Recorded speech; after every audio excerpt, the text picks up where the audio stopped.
Team chocolate খেতে খুব ভালোবাসে, কিন্তু বাইরের চকলেটে তো প্রিজারভেটিভ, কেমিক্যাল, সুগার সবই থাকে।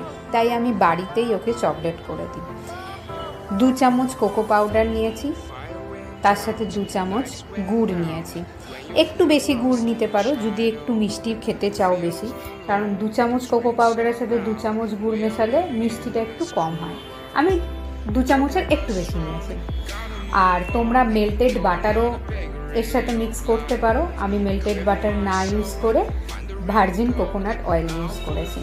দিয়ে এটা ভালো করে মিক্স করতে হবে। 2 চামচ কোকো পাউডার, 2 চামচ গুড়, 2 চামচ ভার্জিন কোকোনাট অয়েল। গুড়টা একটু বেশি নিতে পারো, কিন্তু ভার্জিন কোকোনাট অয়েল আর কোকো পাউডারটা 2 চামচই নিতে হবে। দিয়ে ভালো করে মিক্সড করে নেবে।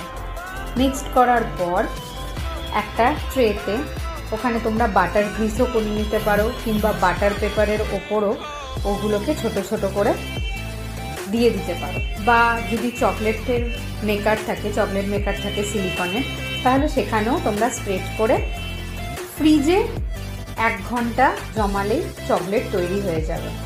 যতক্ষণ তুমি ফ্রিজে রাখতে পারবে ততক্ষণ চকলেট ভালো করে জমবে, আর যখন বার করবে তাহলে চকলেটটা তাড়াতাড়ি গলবে না। যদি কম সময়ের জন্য রাখো তাহলে চকলেট ফ্রিজ থেকে বার করলে সঙ্গে সঙ্গে গলে যাবে। যত বেশি সময় রাখবে চকলেট কিন্তু গলবে না ফ্রিজ থেকে বার করলে। আর এটা ট্রাভেল ফ্রেন্ডলি নয়, কারণ চকলেট গলে যায়। আর এখানে আমাদের হোমমেড চকলেট রেডি।